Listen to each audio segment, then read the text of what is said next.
नमस्कार, आपका स्वागत है हमारे एजुकेशनल चैनल में जो आपके उज्जवल भविष्य की कामना करता है। आज मैं आपको बिहार के चुनाव में जाति व्यवस्था का प्रभाव पर संक्षिप्त टिप्पणी दूंगी। सन 1977 से बिहार की राजनीति में जाति की भूमिका आरंभ हुई एवं क्रमशः उत्तरोत्तर बढ़ती ही चली गई।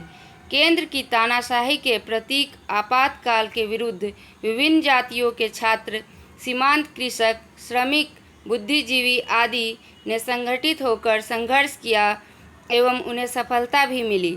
फलतः पिछड़ी एवं दलित जातियों में राजनीतिक चेतना का उदय हुआ। जातीय अस्मिता एवं स्वाभिमान की भावना मुखर होने लगी।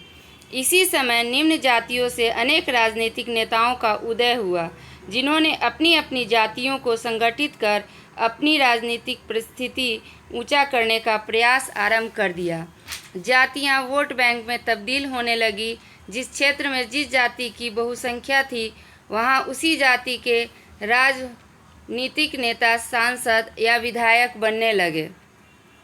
जाति के आधार पर राजनीतिक दलों के गठन, उम्मीदवारों का चयन, मतदाताओं द्वारा मतदान, सरकार बनाने के लिए गठबंधन, मंत्री पदों का बंटवारा एवं मंत्रीगण द्वारा विकास कार्यों के निर्धारण जैसी स्थितियां बिहार की राजनीति में प्रचलित हो गईं। जातीय तनाव एवं हिंसा में भी वृद्धि हुई।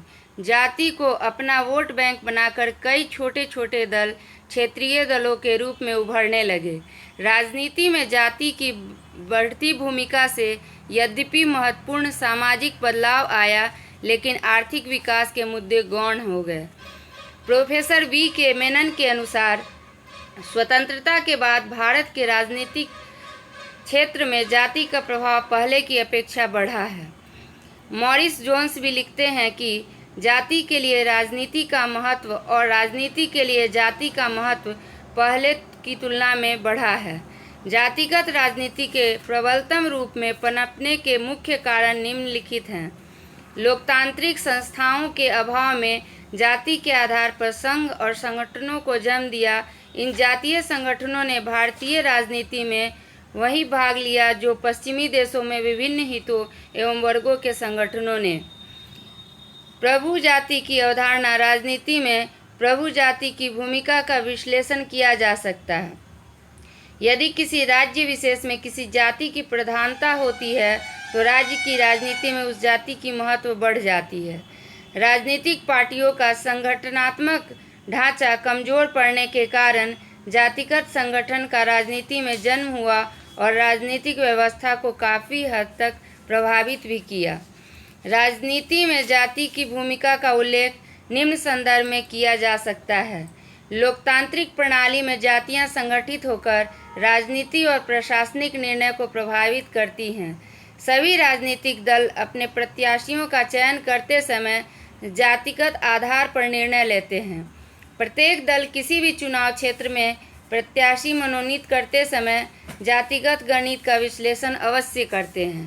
चुनाव अभियान में जातिवाद को साधन के रूप में अपनाया जाता है और प्रत्याशी जिस निर्वाचन क्षेत्र में चुनाव लड़ रहा है उस निर्वाचन क्षेत्र में जातिवाद की भावना को प्रायः उकसाया जाता है ताकि संबंधित प्रत्याशी की जाति के मतदाताओं का पूर्ण समर्थन प्राप्त हो सके। राजनीतिक जीवन में जाति प्रथा का स्तर इतना गहरा हो गया है कि राज्यों के मंत्रिमंडलों में प्रत्येक प्रमुख जाति का मंत्री होना चाहिए, चाहे उनमें योग्यता हो या ना हो। जातिगत दबाव समूह अपने निहित स्वार्थों एवं हितों की पूर्ति के लिए नीति निर्माताओं को वैध या अवैध तरीकों से प्रभावित करने का प्रयत्न करते हैं। वर्तमान परिदृश्य में राजनीति में जातिवाद की जड़ें मजबूत होती जा रही हैं। मान्यता थी कि शिक्षा के प्रसार, शहरों के विस्तार और औद्योगिकरण के कारण संप्रदाय एवं जाति के बंधन ढीले पड़ेंगे, लेकिन वे चुनाव की राजनीति के कारण फिर से जोर पकड़ रही है।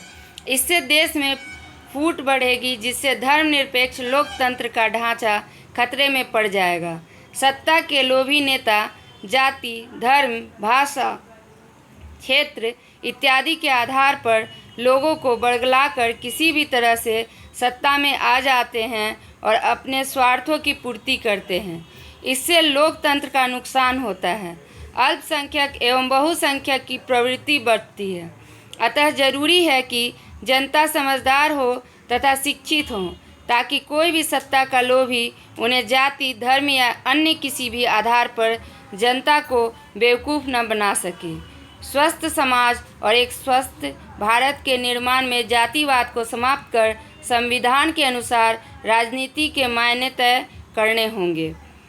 आज के इस वीडियो में इतना ही। ज़्यादा से ज़्यादा परीक्षा उपयोगी वीडियो के लिए हमारे चैनल को सब्सक्राइब एवं लाइक कीजिए।